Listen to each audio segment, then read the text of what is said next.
श्री कृष्ण लीला। श्री सुखदेव जी कहते हैं, परीक्षित, उद्धव जी वृषणी वंशियों में एक प्रधान पुरुष थे। वे साक्षात बृहस्पति जी के शिष्य और परम बुद्धिमान थे। उनकी महिमा के संबंध में इससे बढ़कर और कौन सी बात कही जा सकती है कि वे भगवान श्री कृष्ण के प्यारे सखा तथा मंत्री भी थे। एक दिन शरणागतों के सारे दुख हर लेने वाले भगवान श्री कृष्ण ने अपने प्रिय भक्त और एकांत प्रेमी उद्धव जी का हाथ अपने हाथ में लेकर कहा, सौम्य स्वभाव उद्धव, तुम ब्रज में जाओ। वहां मेरे माता पिता नंद बाबा और यशोदा मैया हैं। उन्हें आनंदित करो। और गोपियां मेरे विरह की व्याधि से बहुत दुखी हो रही हैं। उन्हें मेरे संदेश सुनाकर उस वेदना से मुक्त करो। प्यारे उद्धव, गोपियों का मन नित्य निरंतर मुझ में ही लगा रहता है। उनके प्राण, उनका जीवन, उनका सर्वस्व मैं ही हूँ। मेरे लिए उन्होंने अपने पति, पुत्र आदि सभी सगे संबंधियों को छोड़ दिया है। उन्होंने बुद्धि से भी मुझी को अपना प्यारा, अपना प्रियतम नहीं अपना आत्मा मान रखा है। मेरा ये व्रत है कि जो लोग मेरे लिए लौकिक और पारलौकिक धर्मों को छोड़ देते हैं, उनका भरण पोषण मैं स्वयं करता हूँ। मित्र उद्धव, मैं उन गोपियों का परम प्रियतम हूँ। वे मेरे यहाँ चले आने से मुझे दूरस्थ मानती हैं और मेरा स्मरण करके अत्यंत मोहित हो रही हैं, बार बार मूर्छित हो जाती हैं।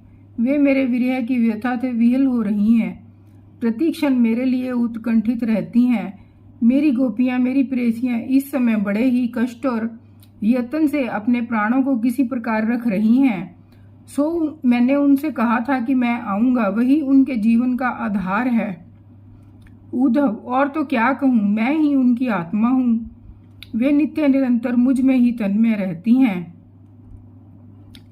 सुखदेव जी कहते हैं, परीक्षित, जब भगवान श्री कृष्ण ने ये बात कही तब उद्धव जी बड़े आदर से अपने स्वामी का संदेश लेकर रथ पर सवार हुए और नंदगांव के लिए चल पड़े। परम सुंदर उद्धव जी सूर्यास्त के समय नंद बाबा के ब्रज में पहुंचे। उस समय जंगल में गौएं लौट रही थीं। उनकी खुरों के आघात से इतनी धूल उड़ रही थी कि उनका रथ ढक गया।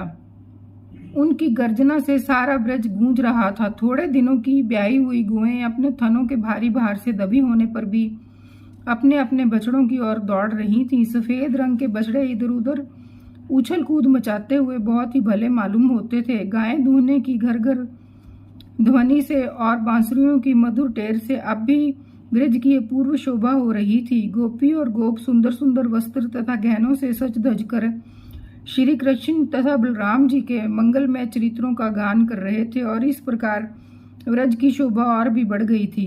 गोपों के घरों में अग्नि, सूर्य, अतिथि, गो, ब्राह्मण और देवता पितरों की पूजा की हुई थी। धूप की सुगंध चारों ओर फैल रही थी और दीपक जगमगा रहे थे।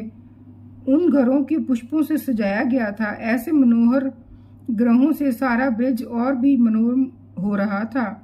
चारों ओर वन पंक्तियां फूलों से लद रही थीं। पक्षी चहक रहे थे और भौरें गुजार कर रहे थे। वहां जल और स्थल दोनों ही कमलों के वन से शोभायमान थे और हंस, बत्तख आदि पक्षी वन में विहार कर रहे थे। जब भगवान श्री कृष्ण के प्यारे अनुचर उद्धव जी व्रज में आए तब उनसे मिलकर नंद बाबा बहुत ही प्रसन्न हुए।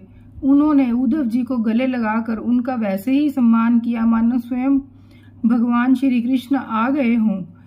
समय पर उत्तम अन्न का भोजन कराया और जब वे आराम से पलंग पर बैठ गए, सेवकों ने पांव दबाकर पंखा झलकर उनकी थकावट दूर कर दी।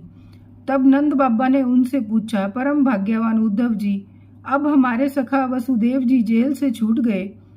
उनके आत्मीय स्वजन और पुत्र आदि उनके साथ हैं। इस समय वे सब कुशल तो हैं ना? यह बड़े सौभाग्य की बात है कि अपने पापों के फलस्वरूप पापी कंस अपने अनुयायियों के साथ मारा गया, क्योंकि स्वभाव से ही धार्मिक परम साधु यदुवंशियों से वह सदा द्वेष करता था। अच्छा उद्धव जी, श्री कृष्ण कभी हम लोगों को भी याद करते हैं। यह उनकी माँ है, स्वजन संबंधी हैं, सखा हैं, गोप हैं। उन्हीं को अपना स्वामी और सर्वस्व मानने वाले ये व्रज हैं। उन्हीं की गौएं, वृंदावन और ये गिरिराज है। क्या वे कभी इनका स्मरण करते हैं? आप यह तो बतलाइए कि हमारे गोविंद अपने सुहृद बांधवों को देखने के लिए एक बार भी यहाँ आएंगे क्या? यदि वे यहाँ आ जाते तो उनकी वह सुघड़ नासिका, उनका मधुर हास्य और मनोहर चितवन से युक्त मुख कमल देख तो लेते।